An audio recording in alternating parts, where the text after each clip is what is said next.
had the birthdays of Douglas and Lincoln. We wanted to fuse together something that hadn't quite gelled yet. The American Project. And it was Douglas who reminded us that power precedes nothing without a man. So that goes in that order. Y'all yes, sir. See what they say right there, right? They got her on there. Yes, sir. Everybody watching understand these black institutions are strong. They are representing energy every day of the new part of the Woodson Academy for Black Studies down there. And while we're here right now and we're all around doing this work, they are preparing to take a seat right next to you to tease that digitization. So it's a true honor to be here and glad you all are here.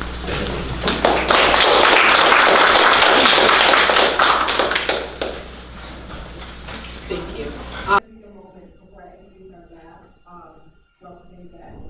To just recognize the people who are here today from AKA, welcome.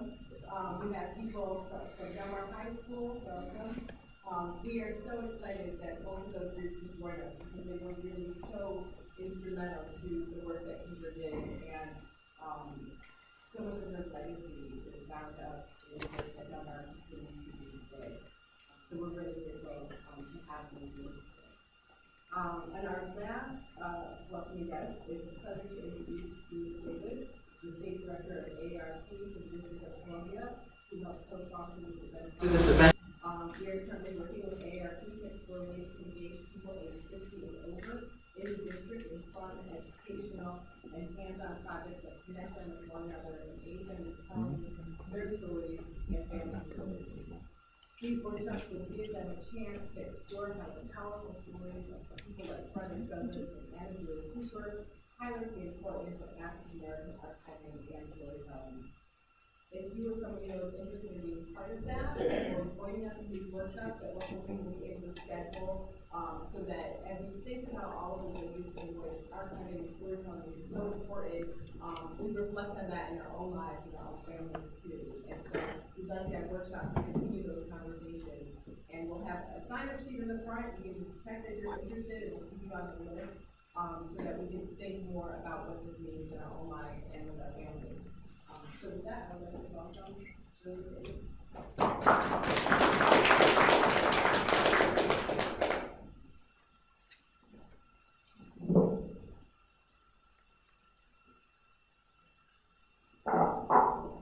Because you thought I'd break something. Good afternoon, everyone. Happy to be here. AARP, District of Columbia, is joining with AARP across the entire country. We have 53 state offices. That's because we consider the District of Columbia to be a state, along with the West Virgin Islands and Puerto Rico. And so we're celebrating Black History Month this month, all throughout the years. We've done for the last 3 decades. So this is nothing new for us to be in this space. I won't take long, except to say we're proud to be here, and I do hope to be working with the Convictions Project to find ways to connect people here in the District of Columbia who have rich stories to tell themselves. But Anna Julia Cooper, Frederick Douglass were plain old people who did marvelous things, remarkable things. But for the archive, we wouldn't know about what they did. So there are others out there who have stories to tell, who have family heirlooms, things they don't know how to protect and preserve, stories that don't get told anymore because it's hard to attract children to get out there to cell phones and look up and listen to grandma and granddad tell a story. But they have powerful stories to tell, and ARP wants to help get those stories out into the community. I won't take any more time except to invite you to, particularly for women of color, to visit sistersletter.com. This is a brand new newsletter, digital newsletter. It's free. It's become a thousands-person community around the United States, of Black women especially, joining with one another about a variety of issues, from financial freedom, how to save for living, not save for retirement, but save to live. Not save to retire, save to live is what we have to do. So ARP is happy to be here, and my name is Louis Davis. You can reach me here in the District of Columbia. Peter Rankin in the back of the room is part of my staff team, and we're here to serve you. Happy to be here at Howard University.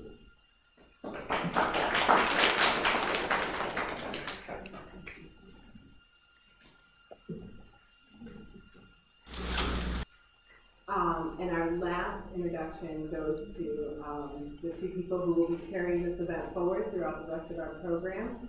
Denise Berger, who is a PhD student in English at the University of Delaware. She's the chair of the Colored Conventions Project Community and Church Engagement and Solutions to the Community. She keeps all of the Douglas Day spirit alive. So we are so happy to have Denise here to take over from my role today. Sabrina Evans is a PhD student in English and African American Studies at Penn State. She was the project manager this year of Douglas Day 2020, so she had the responsibility of keeping all the moving pieces in line and moving forward, and we are so grateful for all of her work as well. So with that, I'm going to turn it over to Denise and Sabrina.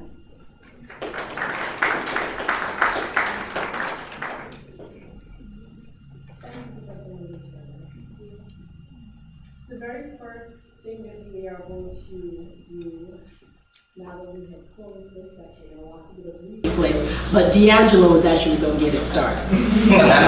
So D'Angelo, if you would.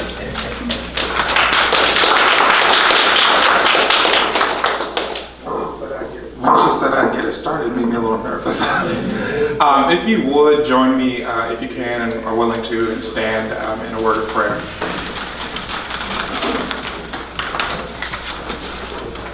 So with bowed heads, Lord, we thank you for an opportunity to gather together amongst brothers and sisters in an effort to remember, to recall, and to think through some of the histories and legacies of some of the people, Anna Julie Cooper and Frederick Douglass, who came before us. God, we pray for those who are transcribing and holding events across the country and the world, that things go well in their places. We also pray for the leaders and movers and shakers of this community and for those who develop this program. We pray these many blessings in your name. Amen.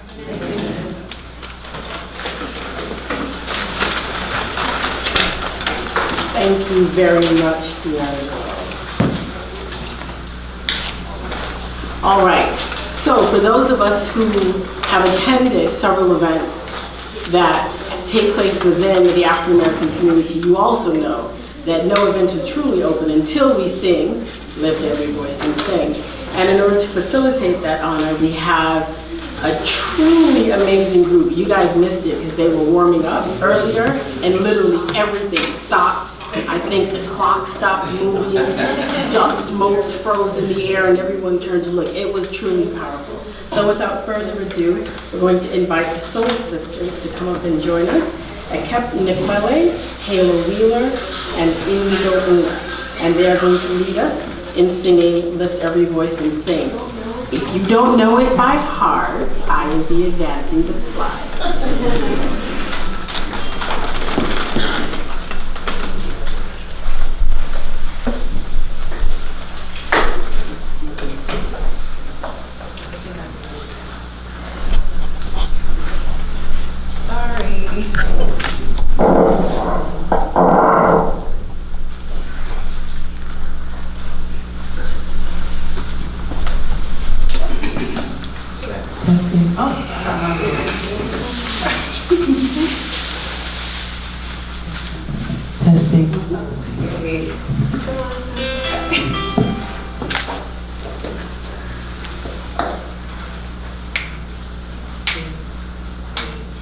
Lift every voice,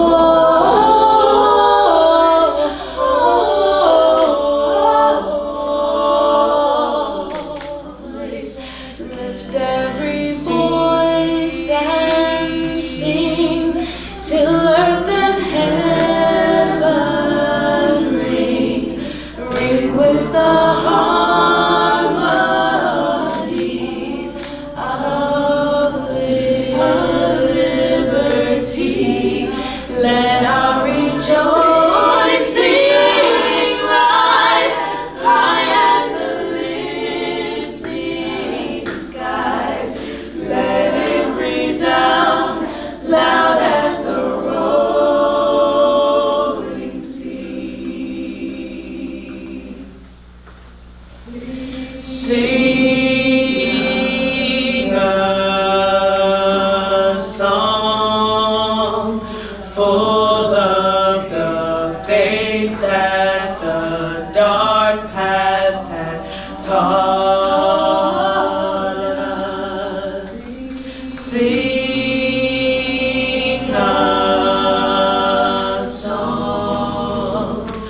full of the hope that the present has brought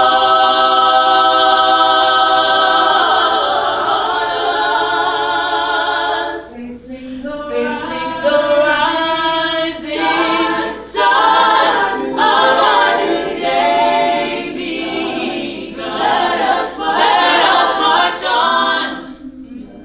We gotta keep marching until the victory won. Ooh, come on if you know it, say yeah. We gotta keep marching until the victory won.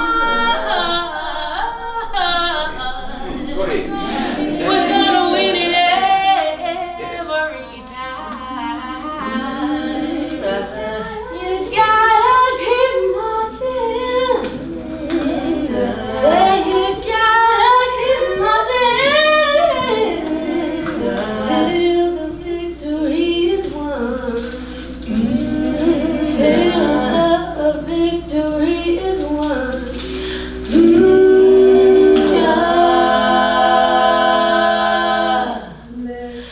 Lift every voice.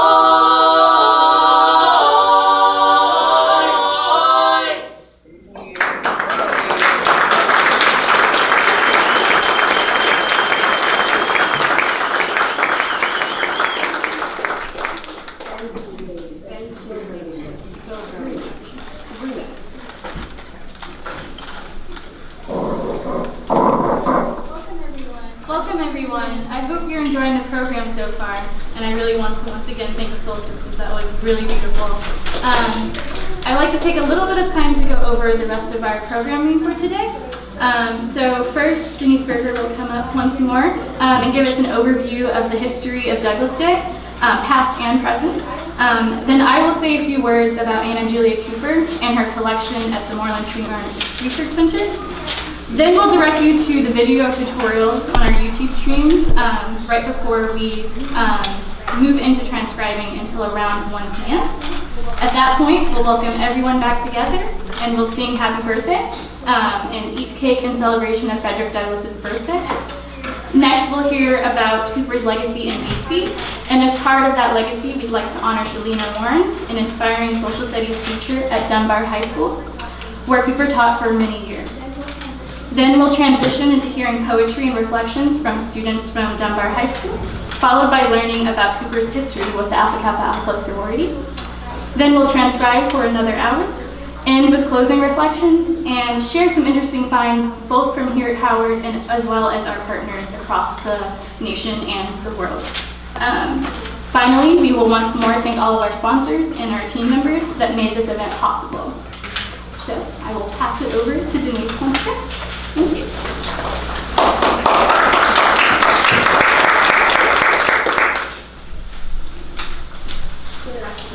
Good afternoon again, everyone. The histories of Douglas Day and Black History Month are both interesting and deeply interconnected. The similarities seem obvious, right? Black History Month would, by definition, seem to incorporate Douglas Day. And yet, the obvious obscures what is perhaps less well known, but critically important. Douglas Day should be more correctly known as the progenitor or father of Black History Month. Yes, Douglas Day celebrations not only came first, but they were inaugurated through the work and dedication of Black women and Black men. In fact, many of these women were contemporaries and colleagues of the Venerable Anna Julia Cooper, whose texts and legacies we recognize today, Douglas Day 2020, and by African American men, whose names and contributions are far better known. After Frederick Douglass died in 1895, African-American activist, educator, and author Mary Church Terrell led a group in Washington, D.C., right here, that decided to observe Douglass's birthday on the 14th, the date he chose as his birthday. Frederick Douglass Day became a school holiday in African-American schools. African-American school children, particularly in and around D.C., learned about Douglass's life, read his texts, and participated in public events which honored Douglass. Black communities all across the United States caught Mary Church Terrell's vision for Douglas Day. In the first decades of the 20th century, Douglas Days became forums where African Americans collectively reflected on the challenges, dreams, and legacies of Douglas's life. Public events ranging from lectures to oratorical contests to local fundraisers were held from Massachusetts to Pennsylvania, Iowa, and we found records as far west as Oregon. Douglas Day celebrations quickly became sites for public protest. People spoke about the loss of civil rights, lynching, and Jim Crow. African Americans demanded equal access to education for our children, labor rights, voting rights, women's rights, and much more. Echoing Douglas's premier talent and activism, the power of the spoken word came to define Douglas Day events. In 1896, Douglas's second wife, Helen Pitts Douglas, invited members of the National League of Colored Women to Douglas's DC home, Cedar Hill, to raise support for establishing it as a historic site. In 1900, the Frederick Douglass Memorial and Historical Association was chartered in Congress, and the work of preservation and fundraising truly began. In 1907, Booker T. Washington wrote to organizers of Douglas Day celebrations across the country. He wanted to galvanize fundraising to support the establishment of Cedar Hill, Douglas's famous home in the DC area, as a monument capable of rivaling Mount Vernon as a seat of the nation's memory. Black club women and educators embraced this challenge.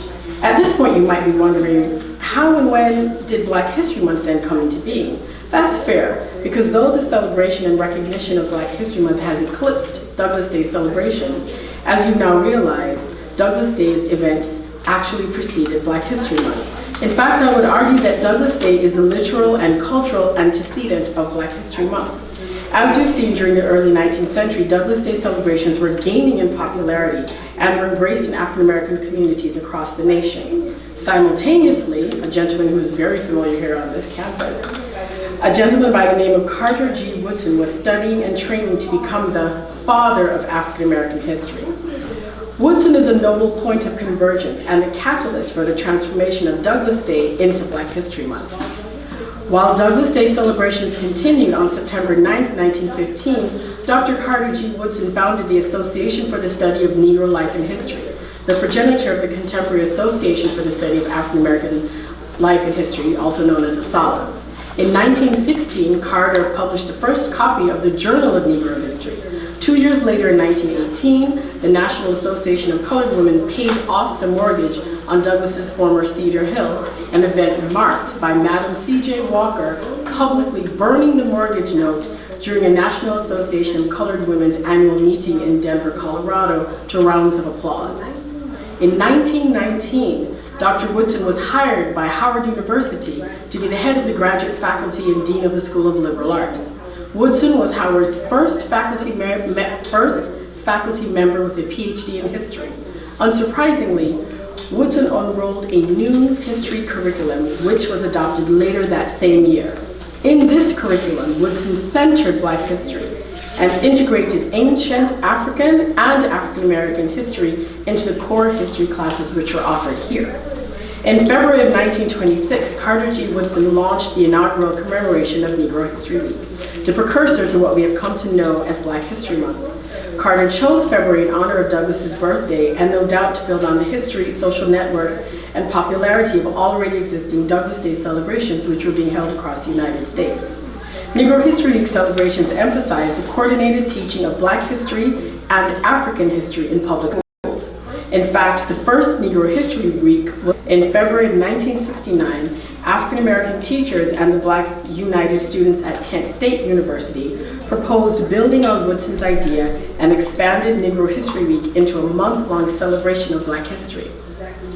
Exactly 1 year later, Kent State, co-founder of the Colored Conventions Project, suggested that we revive Douglas Day. Like the African American organizers and activists of the 19th century, we embraced the challenge.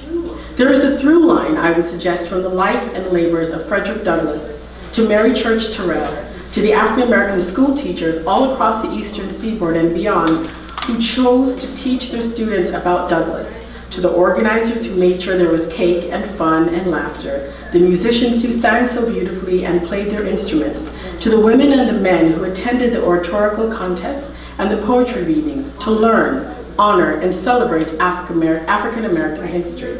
Right here, to this very building and space, to Carter G. Woodson, to Howard University, to Kent State University, to all of us gathered here at Howard, across the United States and the world. Because I think we gather with the same intentions, the same sense of responsibility, and renewed dedication to the centering of African American history, African American communities, the theories produced by African Americans, and the liberation that we continue to seek.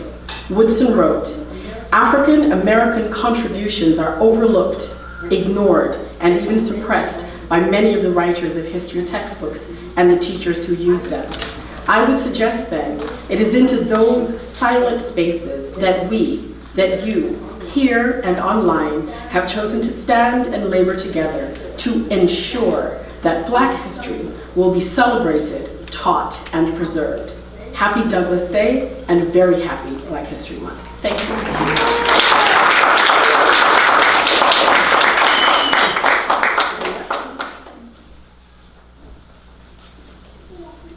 Good afternoon, once again. I want to say a few words about Anna Julia Cooper and her papers at the Moreland Swingarn Research Center. Anna Julia Cooper was born into slavery in 1858. She wrote, taught, and continued to advocate for change throughout her entire life until she passed away in 1964 at the age of 105. Cooper is best known for her 1892 collection of essays, A Voice from the South by a Black woman from the South, in which she asserted the importance of access to higher education for all people, but Black women in particular, and argued that Black women should be centered within the struggle for equality and civil rights. The collection of Anna Julia Cooper's papers at the Moreland Swingarn Research Center exemplifies the development of Cooper's intellectual thought and her tireless activism for Black women, Black students, and broadening Black people's access to educational opportunities. In turning to her collection of papers, those items that she chose to archive and keep as a record of her own life and work, we learn about the range of Cooper's contributions that extend far beyond the published book. We learn about the importance of visiting and revisiting the archives, and we get to see not just the products of great intellectual thinkers, but the process through which their thoughts and words are preserved and passed on, or erased and forgotten. So I want to just highlight two items from the Cooper's papers that showcases the kinds of materials we can find there. The first item I'd like to talk about was written by Cooper shortly after her 100th birthday. In this letter, she asked that in honor of her birthday, $279.65 be deposited in a savings and trust company to be used in the later publication of her work on the ethics of the Negro problem in dialect. This letter not only embodies Cooper's decades-long struggle to get her work published, but also documents her drive to preserve her intellectual contributions to Black political and social thought. Because of her preservation of her articles, correspondences, and published material, we have access not only to these writings, but to the process through which Cooper sought to ensure that her work would not be forgotten. The second item I'd like to highlight is a letter Cooper writes to a school administrator denouncing the racism and sexism that has led to her not being awarded or promoted for her 40 years of service as a public school teacher. In it, she writes, quote, "It may be that you can, without jeopardizing your own interest, prevent the perpetuation of those studied attempts at persecution and humiliation which have been so potent in my case. No one can convince one who has ever been a student under Anna J. Cooper that she does not know her subject. Surely the testimony of Oberlin and Columbia and La Sorbonne should not be allowed to be discredited by any factitious board of examiners in the Washington public schools." Cooper goes on to note that the only thing supposedly disqualifying her from receiving award or promotion is a written exam, which she was prevented from finishing due to segregation. She says, quote, "Then, since as you know there is no hostelry near the Franklin where a colored person can procure a glass of milk, I had to walk all the way over to the Y at 9th and Rhode Island Avenue for lunch. When I returned, the others were already underway, but I put in the time remaining as best I could." End quote. Both of these letters reflect the social and political circumstances that limited Cooper's ability to publish and earn a living as both a Black intellectual and as an educator. While I cannot encompass the full extent of Cooper's role as a Black feminist leader, intellectual, activist, and educator, in looking at these two examples, I hope that I've gestured towards how, by recovering and transcribing her papers, we can gain a greater understanding of Cooper's legacy and see how her advocacy for underprivileged groups can serve as a model for our own activism as scholars, students, and community members. Thank you. I will now introduce Justin Smith, who will be coming up to speak a little bit more about the transcription tutorial videos. Justin Smith is a PhD graduate student in English and African American Studies at Penn State, and he is the team leader of the Zooniverse project. So I will let him go.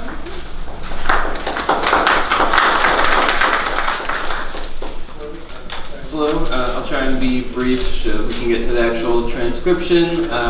We have a series of videos that we made to show people how to do the transcription. So I'm just going to show one of those videos now. So if you go to the actual Zooniverse page, you can access the full tutorial. There's a link here for it and the YouTube channel down there as well. And for the people who are at our satellite locations, if you want to leave the live stream to just look at these videos on your own in case the audio might not work for the live stream, you're welcome to do that. So the video I'm going to show is the third one in the series, which is the one about actually transcribing. The first one sort of tells you about what transcription is, if you're just sort of curious about that process. The second one's for logging on to Zooniverse if you need to know how to get onto the website. And the last one is some additional features. And I'll just briefly mention, there's a lot of information that's throughout the site if you want to know things about the different files that are on there. So you're welcome to click around. The About tab has a lot of information at the top. And then also the Talk forums, so the Talk tab at the top if you have questions or comments you want to post. But again, I'll let you explore that, and I'll be around as well if you have any questions. But for now, I'm just going to show this video. It's 4 minutes long, and it'll just take you through the transcription process.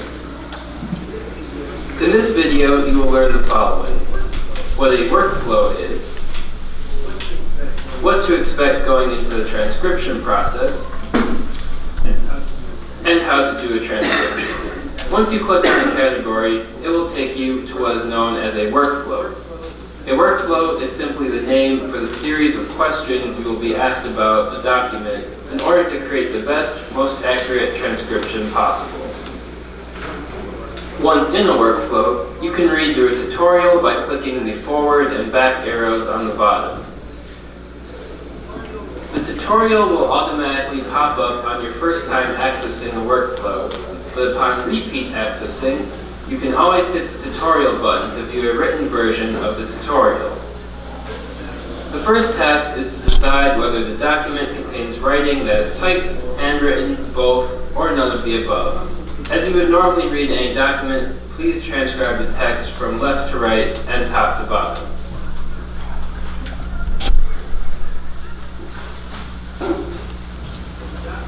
If a document is either typed or handwritten, please transcribe the page to the best of your ability. If the document is both handwritten and typed, some categories will ask you to first transcribe the handwritten portion and then the typed portion, while others may ask you to transcribe the document in a single step. If there is neither typed nor handwritten material, some categories may not ask you to perform any other action of a dining area with tables and chairs. We do ask you to try to transcribe all of the requested parts of the document or documents.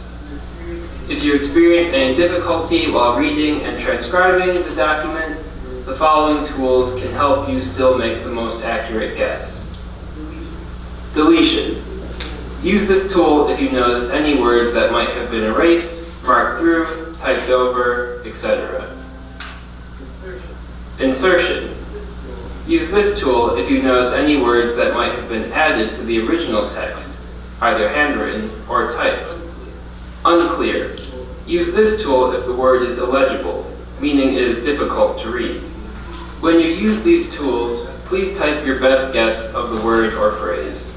Then, highlight the word or phrase and click the appropriate tags for deletion, insertion, or unclear. Sometimes you may be asked to transcribe the document line by line using the underline tool, also known as the text editor tool. Using this tool, you will first underline each line that you wish to transcribe. After making the underline with your mouse, you will be prompted to transcribe the underlined portion. You can also click the I symbol underneath the image for any additional information. Once you finish clicking through the tutorial, click Continue or Let's Go to begin answering questions and transcribing. If for any reason you accidentally exit out of a workflow before hitting Done, you can always go back into that category. If you're unsure about where you are in the site, you can always hit Transcribe Cooper in the upper left, or simply re-enter the URL for the project to reload the home page. Documents are presented in random order within each category, so you may not be able to resume the same document you were last working on. But you can always try refreshing to get a new document once inside the workflow.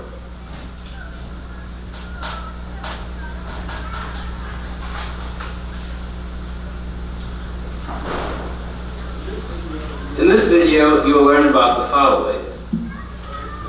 Alright, so like I said, there are the other videos in the tutorial, and I will be around the room if you need any help, even just getting onto the computer or Wi-Fi or navigating. And with that, I think we are ready to begin the transcribing, and I would like to thank everyone again for showing up today.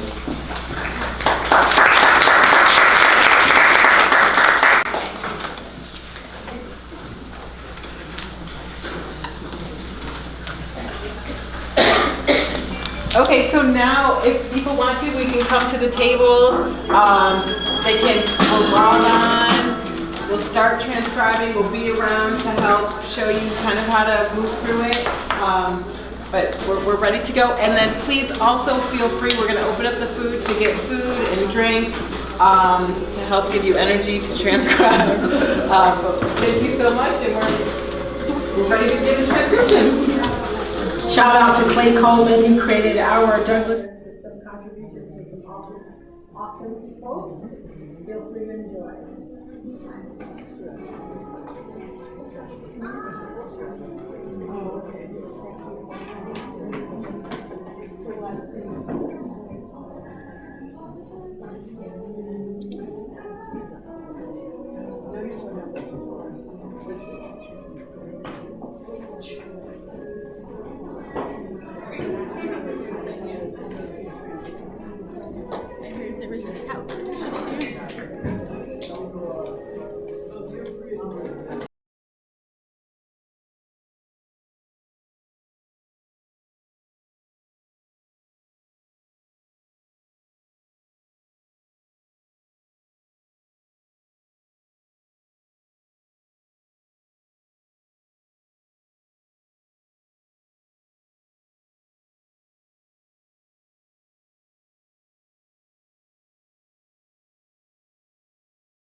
Or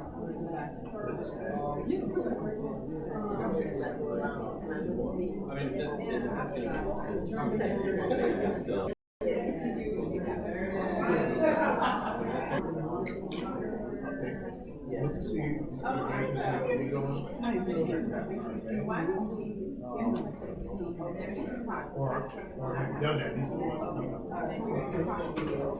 Sorry.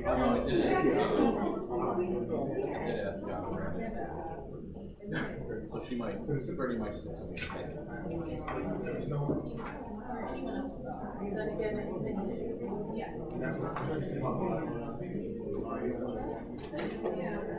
That looks like chicken. I'd rather have nothing at all than check it out.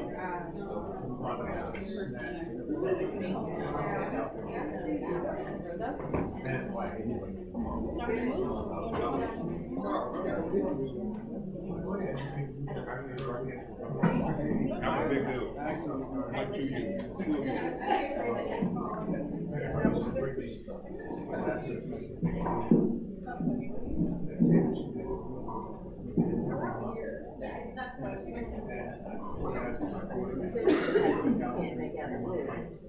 Yeah, there's a process, you can't make that work, there's something to do. We can look to see what's happening.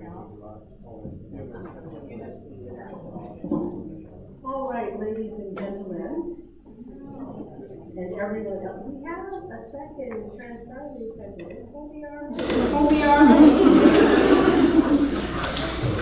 Okay, so if you don't mind, we're about to go live again. Actually, you guys did exactly what I was hoping we were hoping you would do, which is to get a little bit more quiet. If you turned on your phones, please do oblige just by putting them on silent.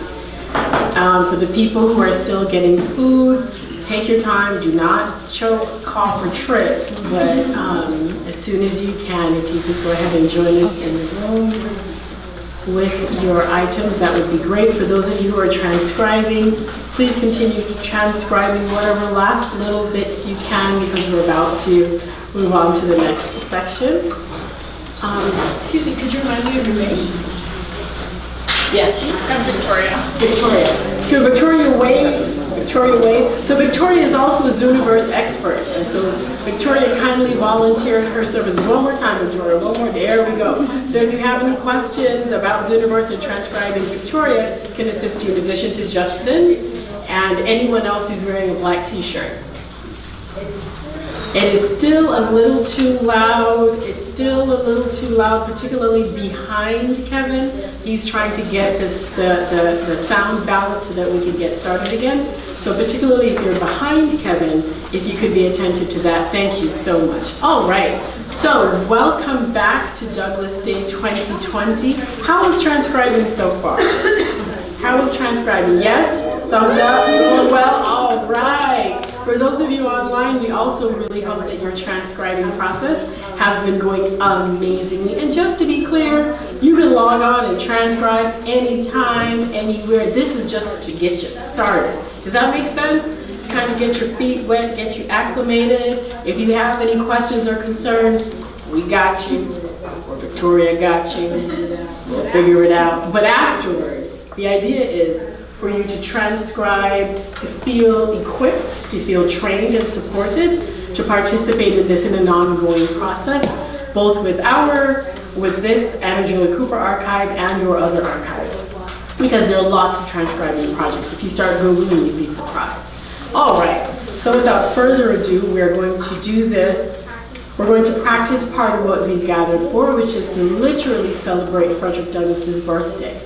So if you could give me a little bit of your attention, we're going to sing the traditional happy birthday, then we will get to the good one, which is the one that Stevie Wonder wrote in honor of MLK. Is there anyone here who feels real comfortable leading us in song? I'ma do it, but you know. Anyone here? Anyone? Because the amazing women who led us earlier have departed to their classes and other responsibilities. Okay, great. So, ready?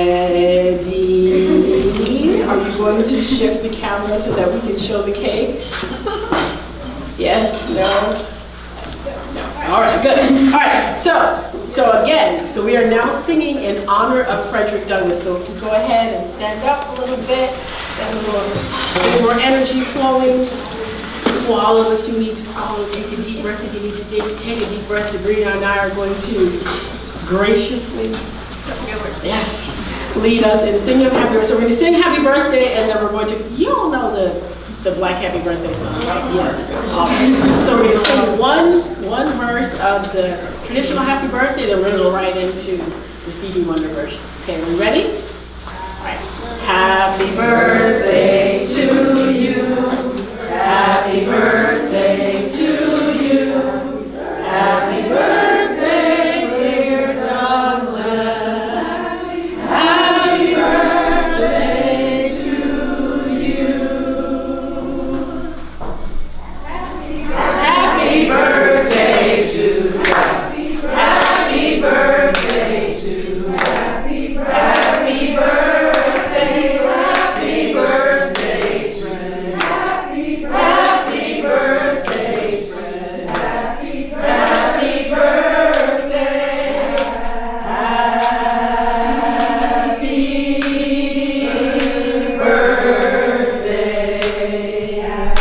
happy birthday, happy birthday, happy birthday to happy birthday to happy birthday. All right, and now for our birthdays. No birthdays are complete without Grinnell. So we're now going to go ahead. If you're interested in having cake, there will be cake cutting and coffee serving. And these are all pictures of Happy Birthday Frederick Douglass birthday cakes from all over the country and the world. We are serious when we say we celebrate his birthday. So if you're interested in grabbing a piece of cake, please go ahead and do that. If you want to take pictures of our Happy Birthday Douglass cake, please feel free. Thank you so much.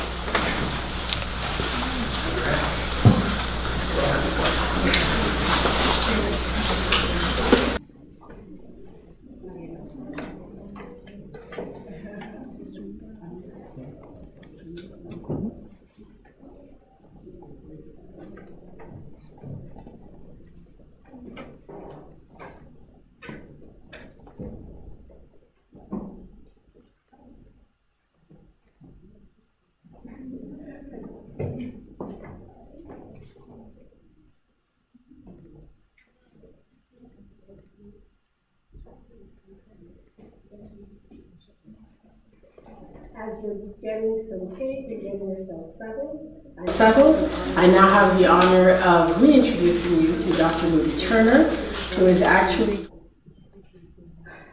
because Dr. Moody Turner is one of the few experts on Anna Julia Cooper, we actually have a real treat. We're going to have an opportunity to learn about Dr. Anna Julia Cooper from someone who knows and loves her and her body of work very well. So, Dr. Moody Turner. Thank you, Denise. So I decided to keep my comments very brief because there are a lot of people here today who will be sharing about Anna Julia Cooper, and we've already heard a little bit about her. But I wanted to just say a little bit about what I think is probably one of Cooper's most important legacies in Washington, D.C., and that's her legacy for Black education in the district. And I think there's so many ways that Cooper has had a profound impact, but I think that she would be most pleased to see this gathering here today. And I think that some of her most profound and proudest work was the work that she did with and for her students. So Anna Julia Cooper has a rich and long history in Washington, D.C. She first arrived in the district in 1887 as a teacher for M Street, later Dunbar High School, and quickly became an active and prominent figure in Washington, D.C.'s social, civic, and intellectual life. Cooper fought for access to higher education for herself and her students, and she saw a liberal arts education as a vehicle through which her students could challenge inequalities and transform society. Never one to rest on theorizing about change, Cooper devoted her life to creating educational opportunities for those she felt were most neglected by the existing institutions. She argued most famously for the higher education of black women and girls, explaining she was not offering mere lip service, but rather she wanted to see money raised, scholarships given, opportunities created for black women and girls. Perhaps her most important legacy for Washington, D.C. schools, however, is what she termed her courageous revolt that she waged against the Jim Crow educational system in Washington, D.C. In 1902, at 44 years of age, Cooper became the 7th principal of M Street High School. When she claimed her position as principal of M Street, it had only been 6 years since Plessy v. Ferguson had upheld racial segregation in public accommodations. And it would be another 52 years before Brown versus Board of Education would make segregation of public schools unconstitutional. So the entirety of Cooper's career in public education takes place under the shroud of racial segregation. Running exactly counter to this current, Cooper, in her position as principal, continued to expand M Street's tradition of encouraging higher education among her students. Under her leadership, M Street sent students to Harvard, Brown, Oberlin, Yale, Amherst, UPenn, Dartmouth, and Radcliffe, as well as Fisk, Atlanta, and Howard. And you can see in these documents, and this is one of the reasons why transcribing her archive is so important. And I was just talking a little bit about what kinds of things you'll find in the archive. So you'll find correspondences and articles and poems and unpublished plays and essays, autograph albums, scrapbooks, and all kinds of things. But you'll also find scraps of paper, notes, things that might be disregarded as unimportant. And on 2 of these scraps of paper, one of them, Cooper just writes out a list of the students that she sent, this is in 1904, the students that she sent from Dunbar to the prestigious schools around the country. Just a list of paper. So kind of work and labor that would otherwise might go completely unrecognized. And on the other scrap of paper, she writes about how she would like her courageous revolt and what she considered her most important contribution to DC public education to be recognized and remembered. So just 2 scraps of paper in her archive that really tell volumes about her story. So in her 1934 history of Dunbar High School, fellow intellectual and activist Mary Church Terrell credits Cooper with the transformation of education in Washington, D.C. However, when the white director of Washington, D.C. high schools, Percy Hughes, insisted that Cooper teach a colored curriculum, she refused. Instead, she waged the courageous revolt against the lower colored curriculum. And as she explains in another item from her archive, a letter that she wrote in 1909, quote, "I served as principal of M Street High School for 5 years. In this work, I've had the satisfaction of believing that I was able to encourage the higher development of my students. The dominant forces of our country, however, are not yet tolerant of higher steps for colored youth. So while our course of study was for the time being saved, my head was lost in the fray." But this was not the end of the story for Cooper. She goes to Lincoln, Missouri for 5 years, but she returns to Dunbar High School, where she continues to work and teach with her students until 1930. And in those efforts, Cooper was most devoted to creating spaces where her students could have a voice.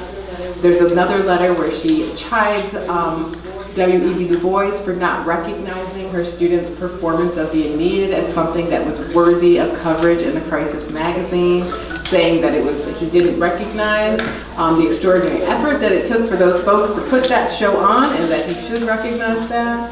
And she founded Frelinghuysen University, where she was devoted to creating educational opportunities for some of Washington, D.C.'s most marginalized citizens. So Cooper continued to write and work all of her 105 years. And so these fragments and scraps, the list of students she sent to prestigious colleges and universities, it is through these that we recover a part of the story of Anna Julia Cooper's contribution to the long fight against Jim Crow education in Washington, D.C. And how many times do we think about Anna Julia Cooper when we think about the battle or the road toward Brown? right? How often do we think that it might stop here with Anna Julia Cooper? But if we look at other documents, fighting time and again to create spaces for her students, we see that legacy continued in our Anna Julia Cooper Society honoree today, Ms. Shalina Warren. And the Anna Julia Cooper Society gives an award to recognize outstanding contributions to Black feminist scholarship and to community activism. And today we want to recognize one of the teachers from Dunbar High School who we feel really exemplifies and continues Cooper's legacy. I'm going to introduce my colleague, Dr. Catherine Sophia Bell, Associate Professor of Philosophy at Penn State and a co-founder of the Anna Julia Cooper Society, who will come up to present the award.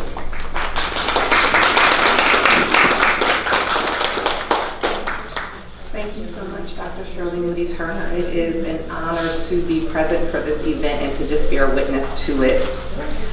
Born in Arkansas, Ms. Shalina Warren is an HBCU graduate, historically Black college and university graduate, and 17-year educator who is currently the lead social studies teacher at Dunbar High School. She is the recipient of numerous state and national awards for teaching and is a national board certified teacher. She also serves as the director of the Eleanor Holmes Norton Law and Public Policy Academy, which works to encourage students to use their voices for change. She prepared her students to become more socially aware by creating the Know Your Rights campaign, which won several national competitions for community action. And the Peer Court program has been featured on Soledad O'Brien's television show, Matter of Fact. They partner with organizations such as Mi'kmaq Challenge DC, iCivics, Street Law, as well as American University and Georgetown Law School. She works hard to create experiences that connect her students to real issues and offer opportunities to discuss potential solutions, all of which empowers them to be leaders in the community. And for these reasons and so many more, the Anna Julia Cooper Society honors Ms. Shalina Warren.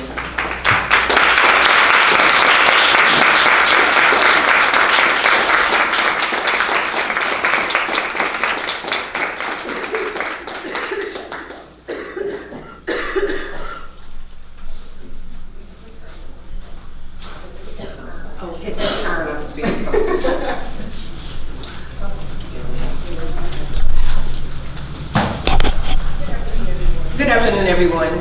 I am honored to be here. I am honored for this award. Nothing that I do is for reward. All I'm trying to do is empower my students so that they can change the world. Give them a voice, because many of them feel like adults don't listen to them. They can't make a difference. So in my 4 years of being at Dunbar High School, I have worked hard to show them that yes, I do believe in you, yes, I do care about you, and to know that I am in an establishment, Dunbar High School, where this greatness, Anna Julia Cooper, Carter G. Woodson, and all of the other faculty alumni that we've had, it just brings me joy to know that I am contributing to this legacy. And to my students, I am nothing without you. So thank you, and thank you all.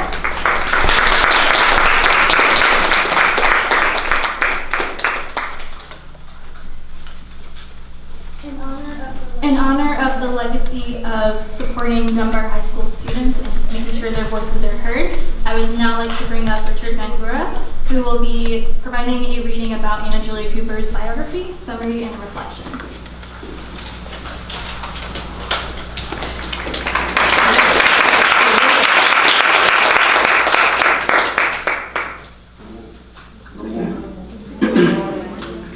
My name is Richard, and I'm a member of Dunbar's Eleanor Holmes Norton Law Public Policy Academy.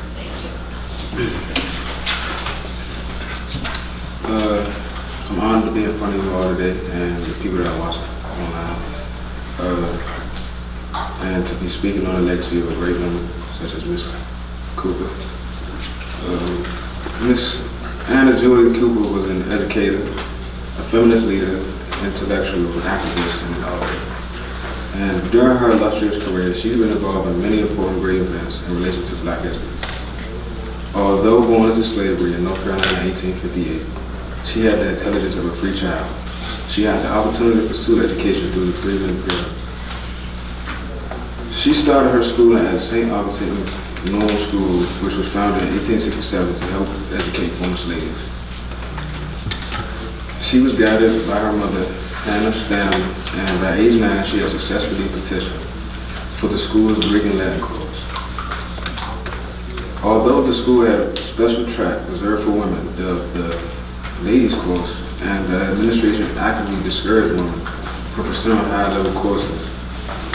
Ms. Cooper fought for her right to take the course reserved for men by demonstrating her scholastic abilities. She later attended Oberlin College in Ohio, where she continued her unique capabilities with fine arts, and she earned a bachelor's and master's degree through the gentleman classes. In 1892, Anna Cooper and other women activists formed the Colored Women's League in Washington, D.C. The goals of the service-oriented club were to promote unity, social progress, and the best interests of the African American community. After earning her degree, she was recruited for a job teaching Latin at the M Street High School, which became Dunbar High School in 1912. She became the principal of the school in 1901, and during her years as a teacher and principal at M Street High School, Cooper completed her first book, A Voice from the South, by Black women in the South. She provided insight on how operations of oppression and domination on issues such as race, class, and gender were conducted. Her book was published in 1892, and she also delivered many speeches calling for civil rights and women's rights. In 1925, she became the fourth person in the U.S. to earn a Ph.D. This can be accredited to her dissertation that she completed at the University of Paris. Then in 1930, she became the president of Frelinghuysen University, a community group that supported the city's working black residents. When she retired as a president in 1940, she made sure to still be involved well into her 90s. Mrs. Cooper's accomplished life came to an end in 1964 at the very extended age of 105. She's had an influence on Dunbar, particularly on her battle of students having an inferior curriculum. I'm proud to say that I'm attending a school so prestigious and very important to the history of this country.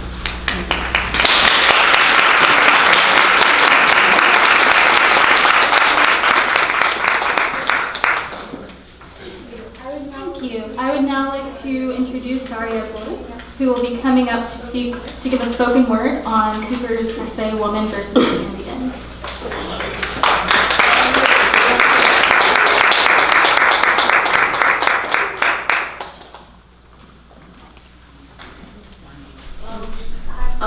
Hi, good afternoon. My name is Zaria Boyd, and I'm a senior at Dunbar Senior High School. You have to excuse me, I'm kind of sick right now.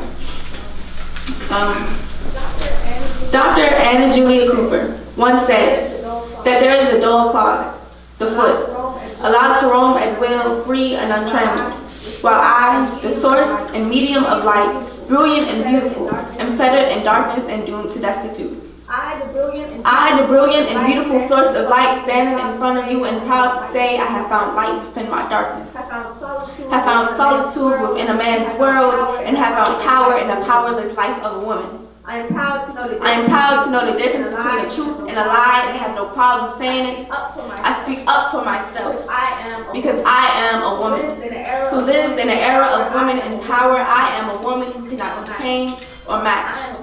I am a product of Dr. Anna Julia Cooper's movement. I have managed to be both woman and free. Where there was a segment, there is now a circle.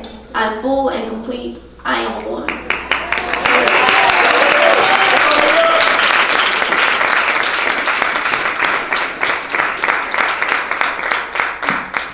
Thank you. I would now like to introduce Juanita Ferguson.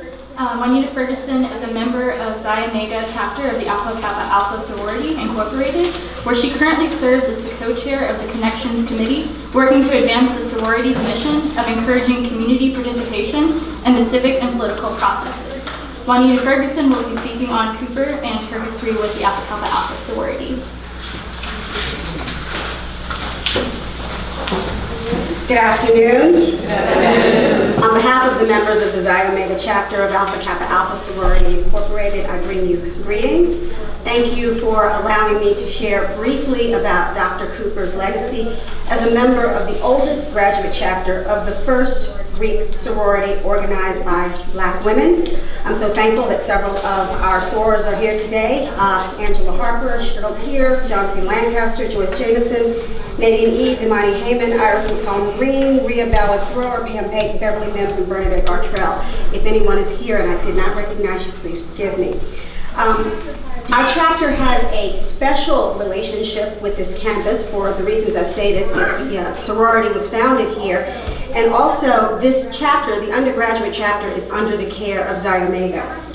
I have to confess that I was a little scared about being one of the last speakers after the wonderful speakers who had gone before me, and my fear was that by the time I got up, I wouldn't really have anything new to say about Anna Julia Cooper. But given the long and the productive life of Dr. Cooper, I'm hopeful that I can share a perspective you may not have given much consideration to, but one that illuminates why our sorority holds Dr. Cooper in such high regard. For the past 112 years, the mission of Alpha Kappa Alpha has been to, in part, cultivate and encourage high scholastic and ethical standards, to study and help alleviate problems concerning girls and women in order to improve their social stature and to be of service to all mankind. I think we would all agree that Dr. Cooper was a living embodiment of that mission. Her work was supported by her contemporaries, and it still resonates among the current members of our sorority. You already know that nearly 95 years ago, in March 1925, Dr. Cooper was awarded a Doctor of Philosophy, making her the Black woman to receive a PhD and the first Black woman to earn one from the University of Paris-Sorbonne. But did you know that the fellowship that allowed her to study at the Sorbonne was awarded by none other than Alpha Kappa Alpha sorority? Did you know that on December 29, 1925, right next door, a very large and appreciative audience gathered at Rankin Chapel at the invitation of AKA to witness Dr. Cooper being presented as a doctoral graduate of the Sorbonne? Then president of our chapter, Harriet B. Allen, as well as members Coralie Franklin Cook, accompanied Dr. Cooper on stage to a standing ovation. The Alpha Kappa Glee Club provided the music. It was a thrilling affair. In 1971, novelist Ernest Gaines wrote the autobiography of Miss Jane Pittman. It was later made into a movie starring Cicely Tyson. The story recounted the life of a woman who was born into slavery and still alive over 100 years later during the Civil Rights Movement. Anna Julia Cooper was a real-life Jane Pittman. It is difficult to imagine what it must have been like to have been born the child of a slave mother and most likely a slave owner father, to attend school after emancipation, to fight for and win during the time that she was St. Augustine's the right to study Greek, then to go to college, then to go to graduate school, to become a teacher and later a principal to an all-black school that would later become Dunbar High School, to overcome the humiliation of being fired from that very same school simply because she wanted her students to be able to pursue more than trades but their intellectual pursuits, to get the best revenge by not only pursuing but obtaining a PhD from an internationally renowned university, to become a member of AKA at somewhere between the age of 64 and 66 years. The sorority was founded in 1908 on this campus,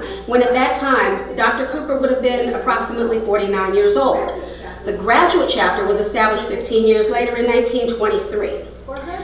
For her to participate in the World Suffrage Congress in 1893, 5 years after Mr. Douglas had spoken at the Seneca Falls Convention on Women's Rights, and 20 years before her beloved sorority would march for suffrage in 1913. To win laurels and to begin tasks, and to live to the age of 105. To be true to the central tenets of her sorority in sharing her general life philosophy that the greatest source of happiness came from altruistic service, and that such service is within the reach of all, whatever race or condition. To live up to the oath that she took to AKA for a lifetime of service to mankind and to set an example for generations of young Black women.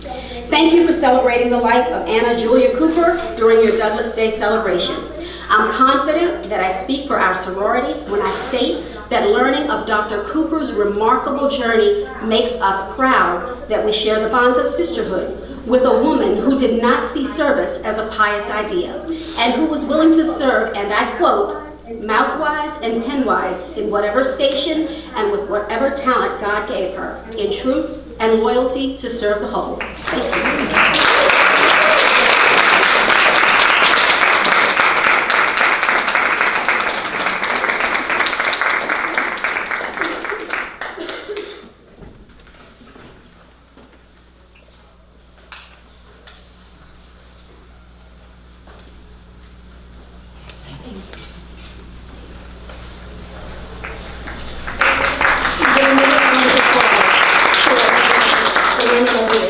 Thank you so much for blessing and gracing us with those really powerful words as we continue to recognize and honor Dr. Julia Cooper. So, ladies and gentlemen, believe it or not, we're at the end of this segment. We're actually closing off this segment. So we're going to actually invite you to go ahead and get ready to start transcribing again.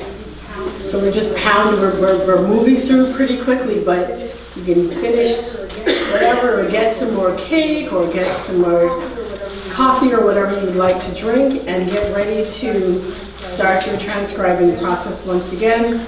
I can't see Justin. There's Justin. So Justin is there, and Victoria is there, and any of us in the Douglas State teachers are here to help you out. If you have a glitch or you're not certain, there are computers that are open at all of the tables. And so if you haven't transcribed yet, this would be a great time to start. If you're curious about transcribing, this is the time to give it a go. If you are already transcribing, but you want to get to a fresh computer, you can go ahead on and do that too. But again, we would just like you to go ahead and take a moment to get back in front of your computer.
Huh?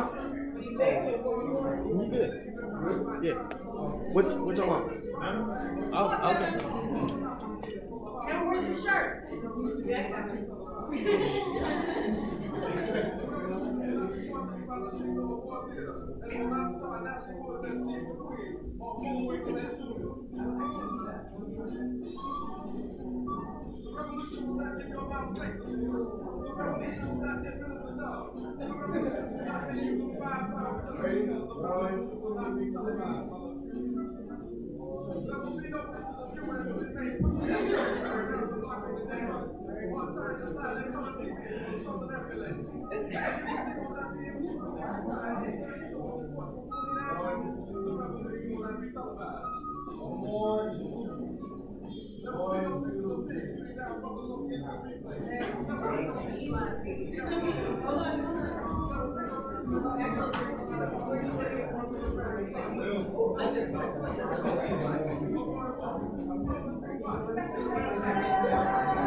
That was just the Douglas Day crew from 2020, led by the formidable Dr. Shirley Moody Turner, with an amazing team from Penn State working with incredible people here at Howard Harvard Student Garden Cultural Center to bring the work and the life and legacy of Julia Cooper alive. And I was asked to do this. Otherwise, I would not be up here. I'm Gabrielle Farley, one of the co-founders of the Color Conventions Project. And we're just so incredibly excited to bring Black women's history front and center in the work, building on not only the transcriptions from the Library of Congress in previous years, from the work on Anna Murray Douglas that we did last year, on the work in the transcriptions of the colored conventions themselves. And again, thank you to this amazing team, and keep on transcribing the Anna Julia Cooper papers. They are there for you to transcribe.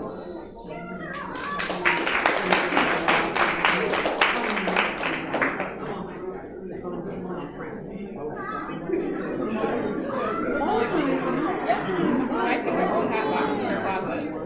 They did the rope and everything.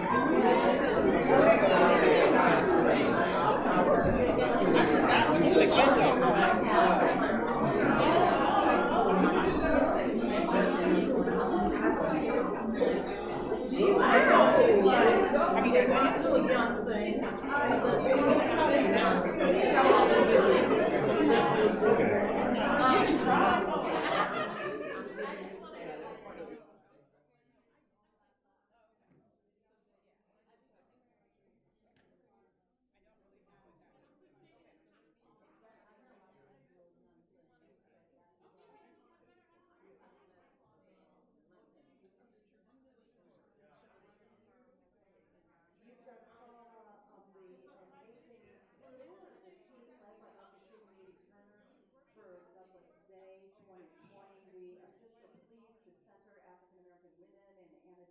Cooper. We're so gratified to have the AKAs here, not only to continue to transcribe, but to instruct us and let us know about the intersections between Black organizations that were founded here in DC, from Dunbar School to the AKAs to Moreland Spingarn Cultural Center, Research Center here. We are delighted to invite you to continue to transcribe the records of Anna Julia Cooper, the inestimable intellectual advocate, an advocate for our children and our education, an advocate for Black women, a woman who brought strength and determination to the educational arena, who builds on the work and centers Black women where they were excluded for a large part from the colored convention movement, out of which so many of the women who were part of the National Association of Colored Women and advocates for Black women came as the children of the advocates for civil rights, for labor rights, who came before them. We invite you again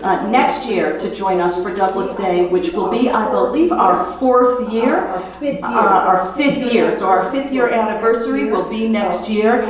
We have partnered with NAMOC and the Smithsonian transcription in previous years. We have transcribed the papers and the conventions of the Colored Convention's proceedings and minutes themselves, which you can find at coloredconvention.org. You can always come to douglasday.org if you would like to host another event. And again, we are just delighted. We also want to shout out to the National Endowment of the Humanities at this moment, who has funded so much of the work of the humanities across this country and whose budget is under threat right now. We believe in the humanities fully. We are a supporter and a beneficiary of working in concert and in collectives.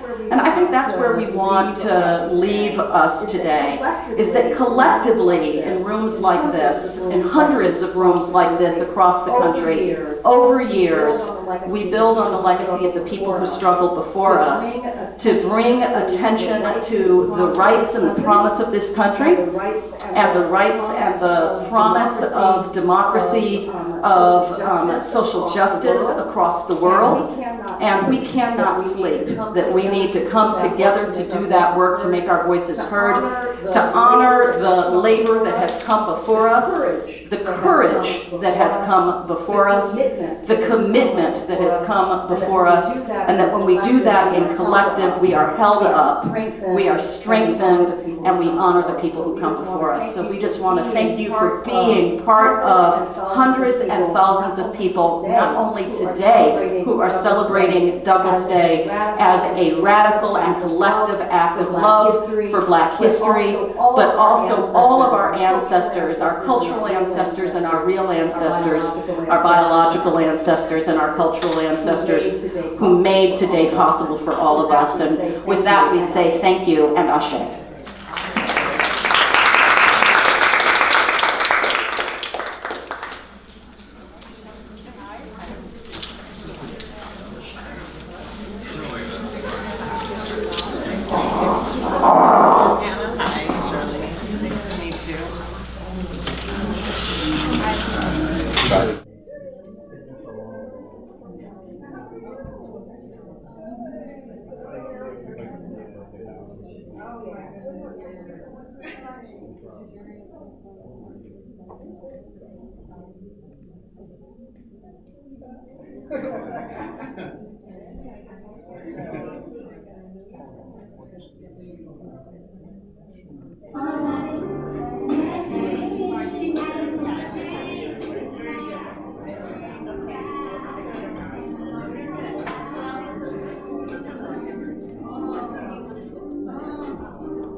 Good, really good, really good, really good, really good.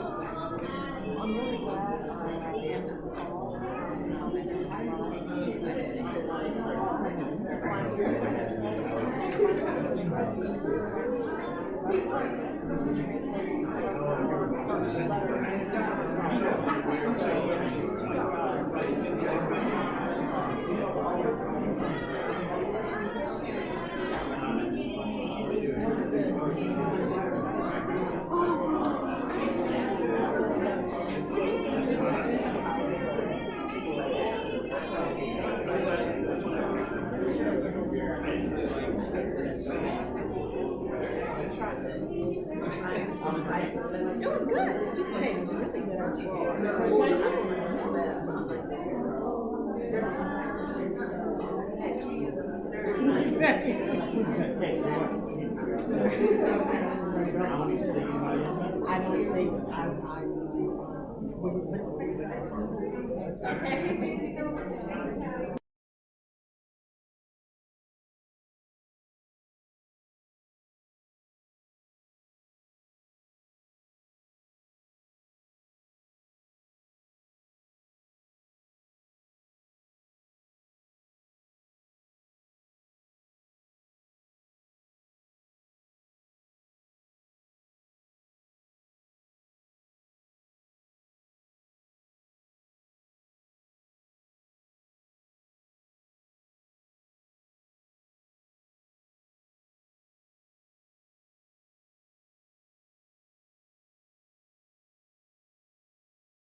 Hi everyone, I just wanted to announce that at 2:45 we will be bringing the transcription to a close. And so during that time, please finish up the last thing that you're transcribing. And I would ask you to start thinking about any reflections that you would like to share, because then we'll be closing out right after that. So I'll see you in 10 minutes.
All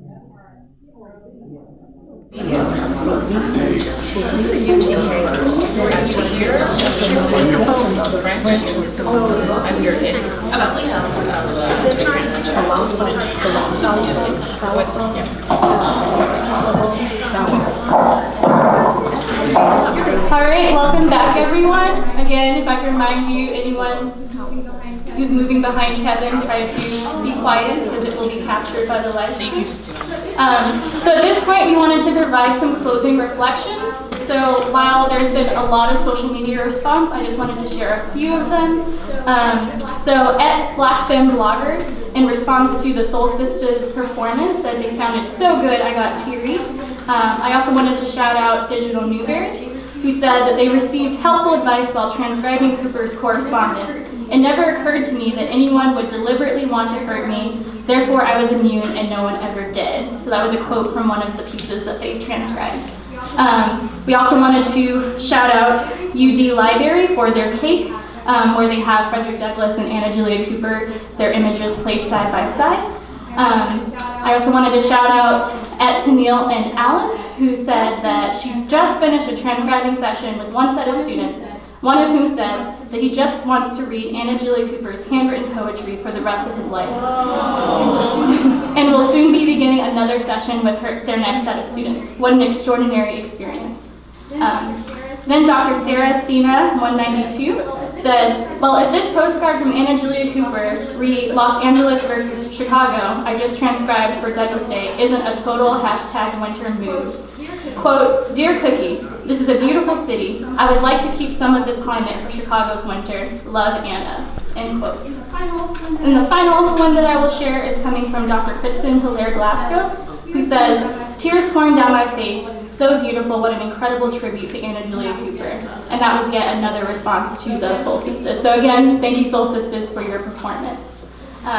With that, I will invite Denise back up here to continue our kind of discussion on closing reflections. Absolutely, thank you so much, Sabrina. Is there anything that anyone in our room wanted to share? Any ideas, any feelings that you had as you were working with this archive? Don't make me call on people because I saw everybody busily transcribing. I saw people making discoveries. I know people's names and I can read smiles on faces real well. So I will call on you if you don't volunteer. Yes. I wanted to read something I just transcribed. I thought it was really beautiful. It says, only as hate goes out of our hearts for each other and love comes in, only as justice, love of righteousness becomes our great dominating principle, will there be peace, lasting peace within our borders. I thought that was beautiful. Thank you so much. Thank you. Anyone else? Any thoughts that you had? Any discoveries, revelations? If you have anything that you might want to share in this collective space, and everybody else who's online about what this has meant to you or what you've learned or anything at all, anyone else? Anyone else? Yes. No? No, anyone else? Anything that you've learned from the archive, anything that you discovered? Yes. Sure, of course. Okay, first and foremost, I thought it was an incredible experience as a former graduate of Howard University as well as a former faculty member. I am pleased to see that we are continuing the legacy of partnering with dynamic organizations to ensure that pertinent information is shared throughout the generations. But very briefly, I transcribed one piece that was from a minister to his congregation right about the beginning of the century, and their fundraising goal was $1 million. So to have that reach or that as a milestone, to me only underscored the importance of what we do and how we have to think much larger instead of smaller. So for me, it was certainly an inspiration to try to reach higher and to do better. Absolutely, thank you so much.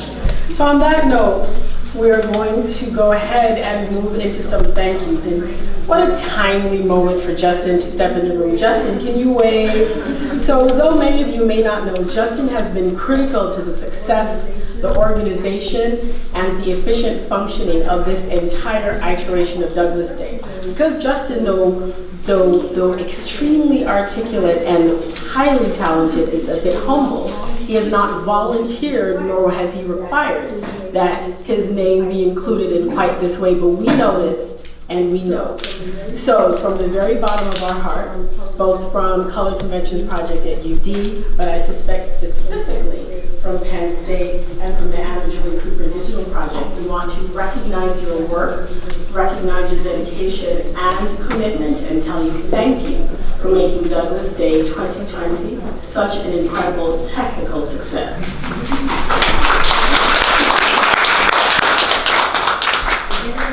Again, a reminder for anyone who is interested in participating in learning how to honor and commemorate your own ancestors.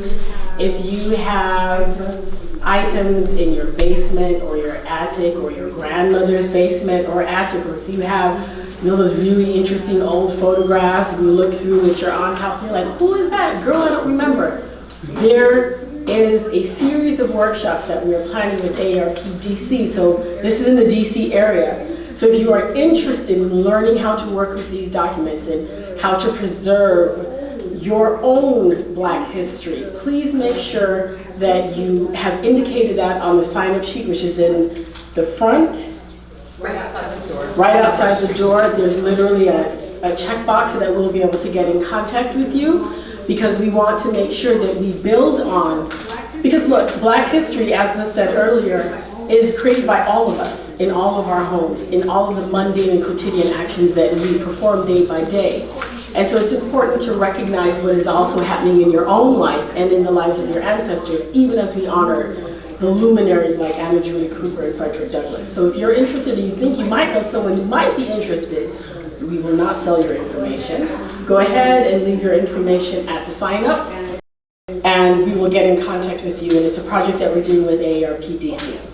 Okay, so we have a long list of thank yous to get through. And in order to do that in a way that wouldn't bore everybody to tears, Sabrina and I have split the weight. So if you'll bear with us, as Dr. Moody Turner indicated earlier, citational politics forms an important part of what we do as a project, which is also in line with the conventions of the convention. Color Conventions movement attendees, delegates, and organizers were really very careful to identify who spoke and what they spoke about, and to make very meticulous and specific records so that we, in this current generation, can read, think about, learn about, and expand on the work that they did back then. So it's important for us to recognize it's not just the two of us who've been up here all day, or the 3 or 4, maybe 5 or 6 faces, but there's a collective that made this possible. So in that spirit, Sabrina. Well, of course, we would like to thank Dr. Shirley Moody Turner for bringing us all together for this project. We once again want to thank Justin Smith, Courtney Murray, D'Angelo Bridges, Eunice Cho, Wendy Liz Martinez, Chris Willoughby, Heather Horlick, and Racine Amos, with Adrina Eichel and Dr. Lopez Matthews as well. At the Princeton Center for Digital Humanities, we'd like to shout out Jim Casey, Elena Murukunda, and Julia Gremmett. And then from the Color Conventions Project, we'd love to thank Cindy for being such a wonderful MC today, Dr. Gabrielle Foreman, Lauren Cooper, Brandy Locke, Anna Lacey, and Kevin Winstead, who's been filming and live streaming this event throughout today, and all the local event organizers, participants, and our communities. And at this moment, we'd like to ask Dr. Shirley Moody Turner to come up. I know you knew this was going to happen. So Dr. Shirley Moody Turner is not only the individual who has brought us so much knowledge and information about Dr. Anna Julie Cooper, but she is probably one of the most organized people that I know. And someone who I suspect does not sleep at night because of the level, the volume of work that she has produced on multiple levels in order to ensure that this partnership, that this day was such a success. So from a place of appreciation and humility and looking forward to the future, we wanted to give you this small token of our appreciation for everything that you've done to make this an incredible success, and let us know that, to let you know that we love you.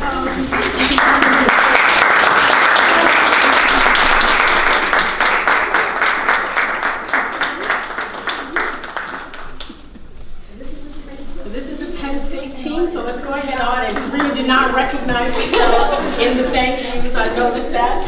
So this is the Penn State team that again was responsible for taking on so much of the weight of Douglass Day. So we want you to go ahead and recognize everybody and give you guys an incredibly warm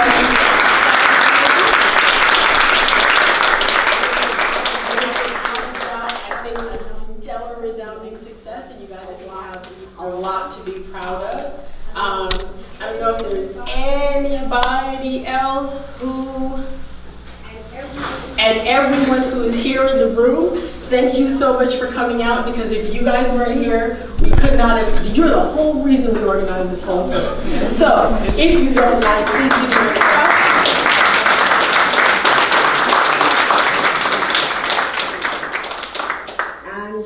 And last but not least, we want to, there she goes.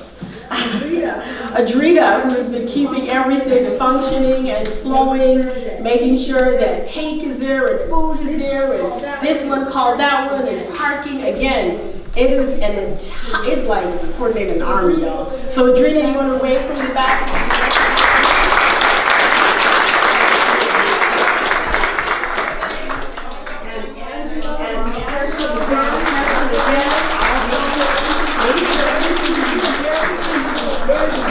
There you go. So this is I just let you wave lower to make the point. Good. And Kevin, who's been on the camera, who's not going to put himself across the camera. Thank you again for making the live stream possible. Can I take one more? Please do. I just want to give my thanks again to everybody. The team worked so hard to make this happen, and we really are just so, every single one of them has worked so hard and given up so much, and I'm just so happy for them to be here today to see this event come to fruition. And I think one of the things that's most important is thinking about today, there were over 2,000 people who engaged with Anna Julia Cooper's archive. 2,000 people who know Cooper, who are interested in Cooper, who want to see more about her life and her work. And all of us here today, we made that possible. So thank you so much, and welcome from Library of Congress is here, so we're glad that you all came out and brought us some swag in the back. Rosa Parks pancake recipe, make sure you pick one up.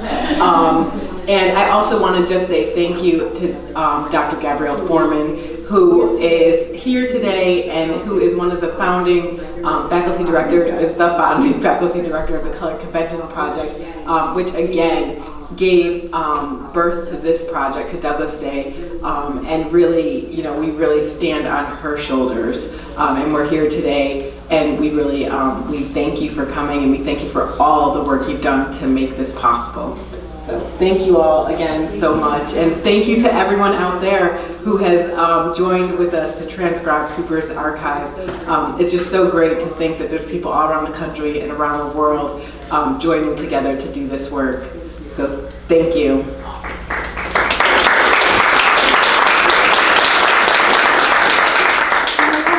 And I'd also like to add that thanks to all of your efforts with transcribing today, we have, last time I checked, completed 70% of the transcription. And so thank you for all of your hard work. And I do want to say that it does not end today. If you want to continue to help us to transcribe, you can go to the website at any time after this day, and we encourage you to do so that we can hopefully finish transcribing all of her papers. Thank you. All right, and one last one, and I swear this isn't going to go on forever. But our thank you to our hosts at Howard University. It has been really, such a joy to get to work with them over the last couple of years. And everybody, we know what an important institution this is. So we are just so grateful to be able to partner with them and to be able to come here and to work with them together on this project.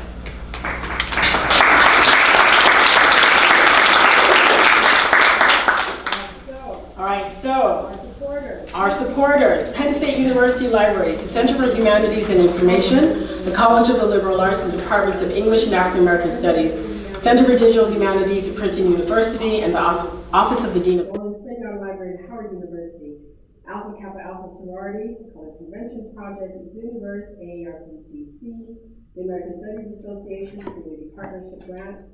We will see you next year for Douglas Day.